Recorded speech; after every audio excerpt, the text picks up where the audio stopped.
Voy a hacer referencia a los aspectos metodológicos de la aplicación de veladuras sobre una superficie previamente lubricada con aceite de linaza. Antes de pasar a una pequeña demostración del procedimiento en sí, bien vale recordar que las veladuras al óleo están, por lo menos, divididas en dos grandes sectores. En primer lugar están las veladuras aplicadas con pintura lo más seca que sea posible sobre una superficie también seca, para lo cual debemos valernos de una sustancia pictórica que se ha extendido sobre una cartulina absorbente, con el propósito de que la cartulina misma retire el exceso de aceite que puede traer la pintura al sacarla directamente de los tubos de almacenamiento del óleo en sí. Cuando esa pintura ya está ligeramente disminuida del exceso de aceite, está pues lista para su aplicación y para la realización a partir de ella de una veladura que podremos pues llamar veladuras seco sobre seco. Ese nombre se deriva, como está pues dicho, no solo de estar utilizando una pintura al óleo a la que se le ha eliminado por absorción el exceso de aceite de linaza, sino también al hecho todavía más relevante de que la superficie sobre la cual se va a aplicar la veladura misma se encuentra también completamente seca en un doble sentido. Es decir, no solo en cuanto que la capa misma tiene varios días de aplicación y ya ha secado totalmente, sino también a que no se la lubrica a esa superficie al intentar empezar a aplicar la veladura seco sobre seco. De tal manera que su procedimiento exige pues la utilización de pinceles de pelo muy corto que permitan extender esa pintura seca sobre la superficie seca, expandiendo sobre ella el color lo más que sea posible. Esa veladura que hemos llamado seca sobre seca tiene las particularidades que se van a comentar y a demostrar en otro video distinto a este que estoy presentando ahora. Hecha esta aclaración, debo pues decir que la veladura a la que voy a referirme en este video es a otra muy distinta que podríamos llamar veladura de aceite sobre aceite. Es decir, una veladura en la cual vamos a valernos de una pintura un poco más cargada de lo normal de aceite de linaza, la cual va a aplicarse sobre una superficie pictórica a la que además previamente se la ha lubricado también con una tenue capa de aceite de linaza claro. Como va a observarse, esa capa de aceite se aplica con un pincel fuerte sobre una superficie en la cual va a desplegarse la veladura misma, pero todo de tal manera que el exceso de aceite debe recogerse con un trapo limpio muy absorbente a través de un frotado relativamente vigoroso, con el cual el cuadro soltará el exceso de aceite que se le pudiese haber aplicado. Sobra decir que por vigoroso que sea el frotado con el trapo limpio, algo de aceite quedará sobre esa superficie pictórica, y es por eso que decimos que este tipo de veladura se aplicará sobre una superficie lubricada, o dicho de otra manera, como una veladura de pintura aceitosa aplicada sobre un aceite previo. También puede comentarse que esta veladura de pintura aceitosa aplicada sobre una superficie pictórica ligeramente lubricada con aceite de linaza claro puede aplicarse tanto sobre la superficie pictórica, que va a recibir las tonalidades desde el comienzo del cuadro mismo, como también sobre la superficie pictórica que ya ha recibido una capa de pintura anterior, la cual estará en todo caso decididamente seca antes de lubricarla con aceite de linaza claro. Es evidente pues por lo anterior que las veladuras siempre deben aplicarse sobre una superficie seca, sea que, como para el caso de las veladuras de seco sobre seco, como también para estas veladuras de aceite sobre aceite, la capa pictórica anterior debe estar en ambos casos completamente seca, con la diferencia de que en el caso de la veladura de aceite sobre aceite, lo que debe estar seco es la capa anterior, por mucho que vaya a lubricarse esa capa para la aplicación de la veladura misma. Todo esto significa que resultaría contraproducente pues pretender el intento de una veladura sobre una capa de pintura que está completamente fresca, es decir, recién aplicada, toda vez que la veladura misma entraría a estropear todo el proceso de esa capa que aún no se ha secado. Para el caso de este cuadro que estoy poniendo aquí como ejemplo, voy a valerme de un dibujo realizado hace poco tiempo y al que encuentro decididamente encantador desde un criterio de dibujo de expresión. Es decir, desde un criterio que separa ese dibujo de expresión del dibujo naturalista e incluso del dibujo realista, disolviendo toda la confusión que puede tejerse alrededor de esos criterios, toda vez que en la ideología popular suele erróneamente tomarse al dibujo como un asunto acertado solo cuando él se acerca a la visión naturalista, todo lo cual sin embargo ha perdido cualquier vigencia después de los desarrollos de la cámara fotográfica, pues esa cámara fotográfica nos ha mostrado que aquella naturaleza externa resulta fácilmente captada con el mayor detalle a través de un solo clic, y lo que es verdaderamente más importante aquí para la pintura no resulta pues ser la naturaleza externa, sino la realidad interna del autor, para que desde esa realidad interna el autor mismo pueda volcarse hacia el propósito de un dibujo de expresión. Dicho esto, recalco el carácter entrañablemente encantador que este dibujo tiene para mí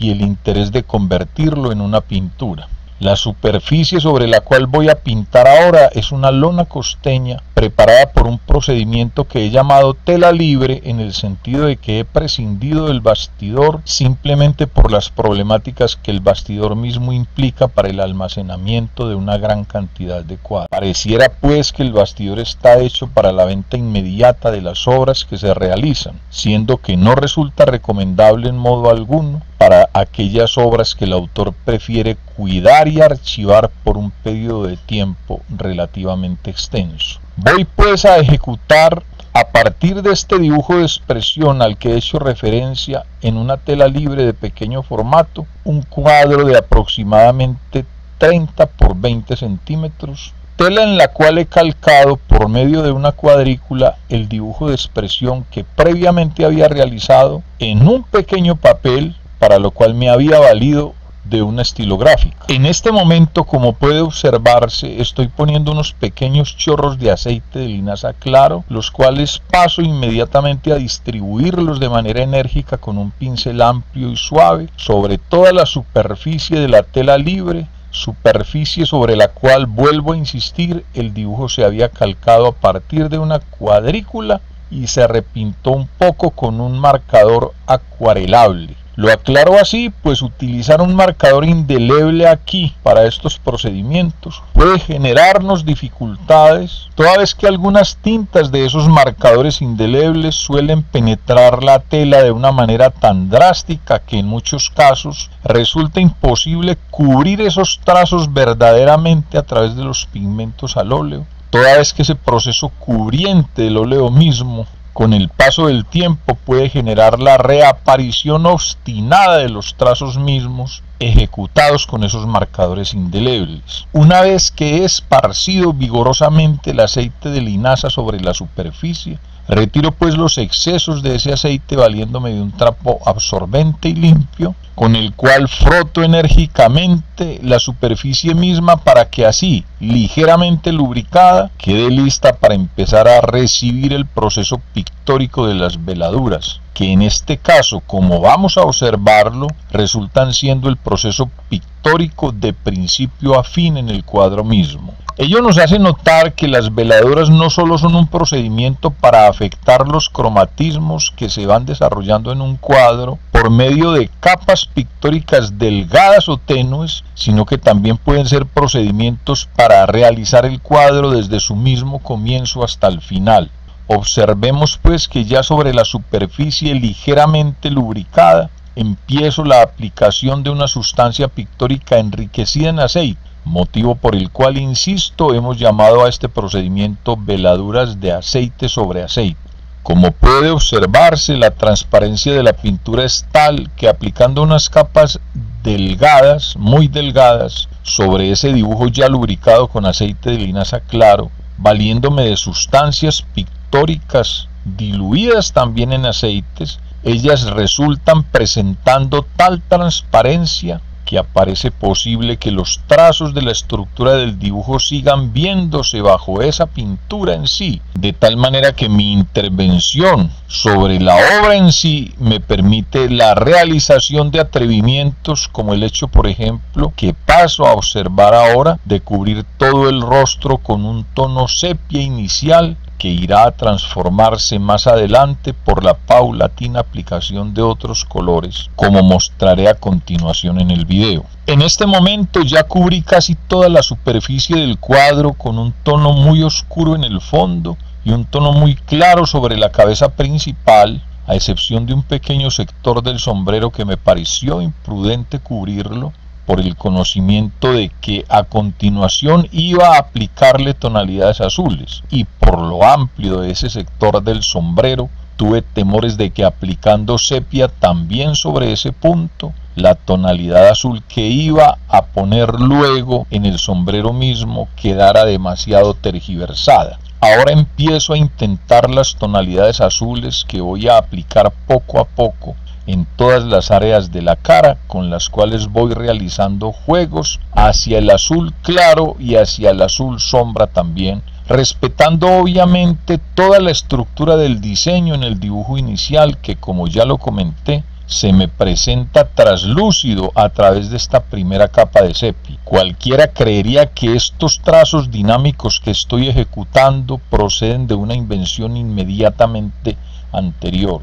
pero vuelvo a insistirlo, obedecen en realidad a unos trazos previamente inventados desde aquella estructura del diseño inicial, siendo muy relevante aquí el hecho de insistir en que para que una buena pintura surja, nazca, aparezca, solo hay dos caminos. En primer lugar, que el autor esté bajo un tremendo estado de concentración extraordinaria que le permita el esfuerzo casi alucinante de ajustar las formas y los colores simultáneamente a través de un proceso correctivo decididamente difícil, o que, por el contrario, en segundo lugar, el autor tenga muy claramente definida la estructura de su diseño dibujal y solo se proponga ahora por el proceso pictórico poner colorido a esa estructura que el dibujo ya levantó en todo su detalle. Debe resaltarse aquí el carácter dócil de la sustancia pictórica, pues como se observa en el video, ella corre con la más inaudita agilidad por toda la superficie del cuadro de manera precisa hacia el lugar donde el pintor quiere llevarla.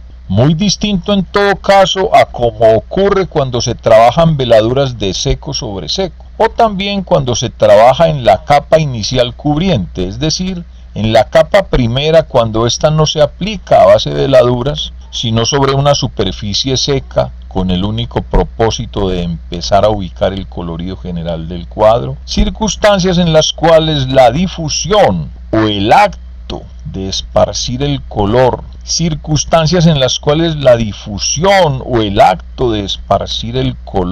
en la ubicación y los lugares exactos donde el pintor quiere ponerlos es relativamente ardua, pues de alguna manera el color pareciera negarse a obedecer con la agilidad suficiente los deseos del pintor respecto de dónde quedar ubicado. Pero para el caso de estas veladuras de aceite sobre aceite, a partir del carácter dúctil del color y su disposición para dejarse llevar por todas las áreas del cuadro con extraordinaria precisión, todo es tan expedito y aparentemente fácil que solo hay en realidad un único relativo inconveniente, el de la transparencia misma del acto pictórico en sí, de tal manera que por lo general no bastará con esa primera capa de aceite sobre aceite, sino que muy seguramente será imprescindible dejar que esa primera capa seque totalmente para aplicar una segunda capa, que podrá ser aplicada tanto a través de las mismas veladuras de aceite sobre aceite o también del otro tipo de veladuras de seco sobre seco. Casi sobra comentar que pueden darse procedimientos de veladura híbridos en el sentido de que sobre una veladura de seco sobre seco, cuando todavía se encuentra fresca la veladura misma, es decir, cuando no hemos esperado que la veladura en sí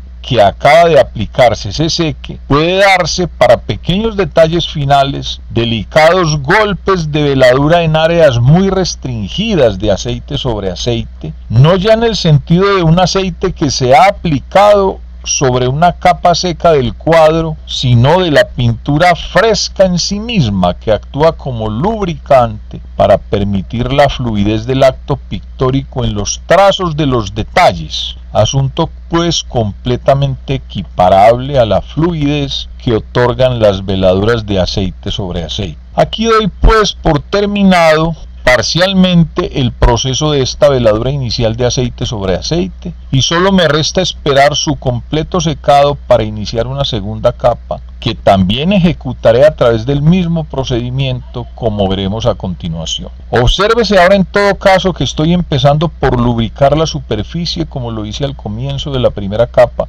nuevamente con aceite de linaza claro, aplicado en una capa mínima, a la cual frotaré vigorosamente para eliminar los excesos e iniciar el proceso pictórico de la segunda capa de veladuras propiamente dicha. Como puede observarse, estoy empezando, después de la lubricación y de retocar algunos detalles del fondo, a acentuar las luces en la cabeza que dan la estructura al cuadro en sí. Es del mayor interés en este punto hacer un comentario cuidadoso sobre las características de una suerte de inocencia visual en la que se encuentra, por decir algo, empantanada la psicología juvenil, lo mismo que la psicología popular. De alguna manera todos los niños son abiertos a todas las formas de expresión, tanto en la estructura de lo que se ve como en su color, lo mismo que en la estructura de lo que se oye. Sin embargo, con el paulatino avance de la niñez y la llegada de la juventud,